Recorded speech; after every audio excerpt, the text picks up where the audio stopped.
વરસાદના કારણે તો સમયમાં ફેરફાર થતો રહ્યો, પણ આજે વરસાદ રોકવાના કારણે વિધિસર આજે આપણે ઢોકળા પીએચનો ખાતમુહૂર્ત કરી શક્યા.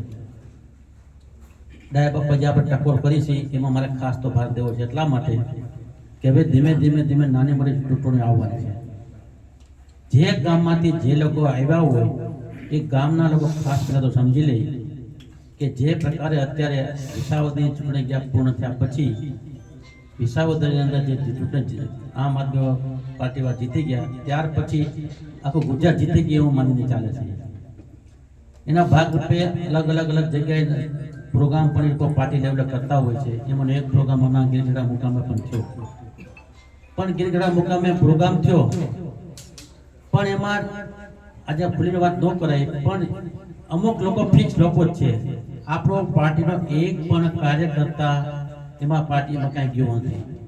એ કોંગ્રેસ વાળાને આમ આદમી વાળા, કોંગ્રેસ વાળા એમાં જાય ને એમાંથી આમાં આવી અંદરો અંદર બધું ચાલે છે.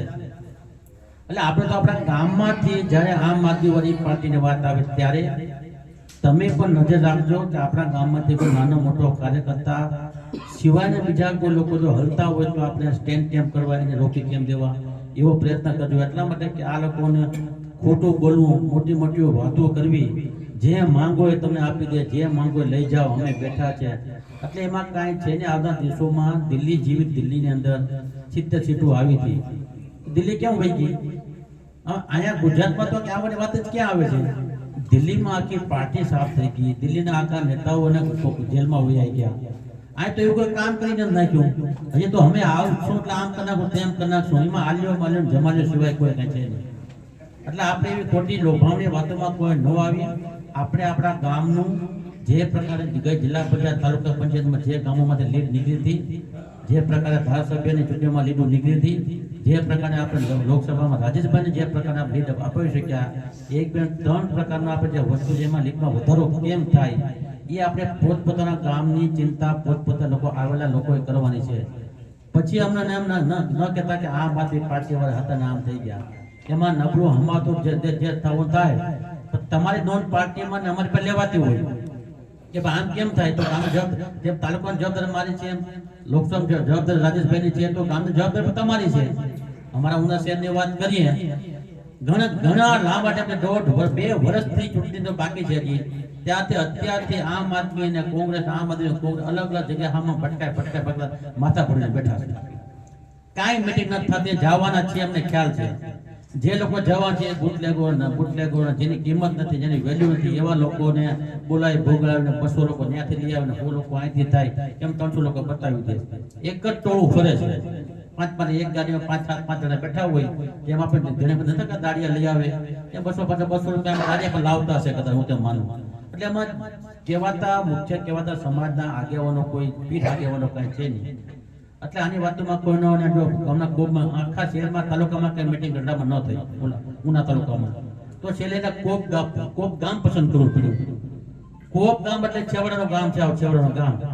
ત્યાં રાજેશભાઈ મીટિંગ છે. હવે ના 50 લોકો માણસો ભેગા થવાના છે, કોણ ભેગા થવા છે આપણે બોલે તો ખરાબ લાગે. એ સિવાય કોઈ તો કાંઈ છે નહીં. એટલે આપણે આમ આદમી પાર્ટીઓની બાબતમાં આવનાર દિવસોમાં વધારે કંઈ વિચાર કંઈ કહેવું નથી. આપણે આપણું ગામ જાળવી રાખીએ. આપણે આપણા કાર્યકર્તાઓ જ્ઞાતિ જાતિમાંથી બહાર આવી જે ગુજરાત સરકારમાં ભારતીય જનતા પાર્ટી સરકાર ચાલુ છે એમાં કાંઈ ફેરફાર નથી થવાનું. પણ આવનાર તાલુકા પંચાયત, જિલ્લા પંચાયત પહેલી વાત કરીએ તો પહેલી ચૂંટણી 2-4 મહિનામાં આપણે આ ચૂંટણી આપણે આવવાની તાલુકા પંચાયત, જિલ્લા પંચાયતની અંદર. ગઈ ચૂંટણીમાં તાલુકા પંચાયત, જિલ્લા પંચાયતમાં જે આપણે આપણા ગામમાંથી મત અપાવી શક્યા હતા એ જ મુજબ આપણે કામ કરવાનું છે. બાકી સરકારો આપણી છે, ધારાસભ્ય તરીકે હું 2 વર્ષ રહેવાનું છું, રાજેશભાઈ 4 વર્ષ રહેવાના છે, સરકાર હજી 3 વર્ષ હાલવાની છે. એમાં કોઈ ચિંતા નથી. નાના મોટા કામ હોય હજી પણ કહી દેજો ને. પછી ડાયા બાપાને અહીંયા બેઠા છે, મનીષભાઈ છે, બધા અમારા ધર્મેશભાઈ છે, રૂપાલા છે, બધા આગેવાનો ટોપ આગેવાનો આ વિસ્તારમાં છે જ ને. કાર્યકર્તાઓ કામ કરતા લોકો જ છે. એટલે આપણે કે નાના મોટા પ્રશ્ન કોઈ કામ તમારું બાકી ન રહે એવું નથી. 43 કરોડ રૂપિયા ઢોકળા કામ માટે નાની વાત નથી. ઢોકળા કામ એક ખેતી નથી કરવાનું, તો ઢોકળા કામ એકદમ લાભ નથી થવાનો. આજુબાજુમાં અનેક કામોને મોટા લાભ થવાના છે. પણ પણ અંદો અંદર ખોટા બિનજરૂરી કે નાના મોટા વાંધા હોય તો તમે પ્રશ્ન તમારે મારો કામ હોય તો ગમે ત્યારે મને ફોન કરતો બે દે આગળ પેલા કાગળ આ વિસ્તારમાં અમે આ ગામમાં કે આ ગામના વ્યક્તિગત ગામવાળા કામ હોય તો કહેજો કે આ ગામમાં તમે આ તારીખે આવજો અમે હમણાં અમારા અંગત ગામવાળા થોડું કામ છે તો અમે તો ફ્રી જ છે એટલા માટે તમે ચૂંટવાના છે એટલા માટે તમે મત આપ્યા છે તમે અમને ફોન કરો કે આ તારીખે ઢોકળા ગામમાં આવજો તો હું તો 12 ગામ જવાનું નથી મારી પાસે ટાઈમ નથી બે દી પછી ફોન કરજો એમ નહીં અહીંયા કોઈ કામ છે હું નહીં કહી મારી વ્યક્તિગત વાત કરું કે રાજેશભાઈને વાત કરું પાર્ટીના કાર્યકર્તાઓ એવા છે કે તમે કહેજો કે આ તારીખે ગળબાની ટાઈમ હોય તો અનુકૂળતા તો આવી શકશો અમે અમારે અનુકૂળતા તો આ તારીખે નહીં પણ આ તારીખે ચોક્કસ આવશું પણ તમારા ગામમાં જ તમારા પ્રશ્નો માટે અમે આવવાના છે અને હું તો આવું છું તમને ક્યારે કોઈ બોલાવે એટલે હું તો મારી તો હાજરી હોય જ ગમે ને બોલાવે રાતે કહો રાતે દિવસે કહો દિવસે રાજેશભાઈ લગતા પ્રશ્નો હતા હું તો અહીં છું જ રાજેશભાઈને ફોન પર 24 કલાક ચાલુ હોય છે એટલે કે બીજી કોઈ ખોટી વાતમાં ન આવીએ આગામી જિલ્લા પંચાયત તાલુકા પંચાયત ચૂંટણીઓ આવવાની છે એટલે આમ આદમી પાર્ટી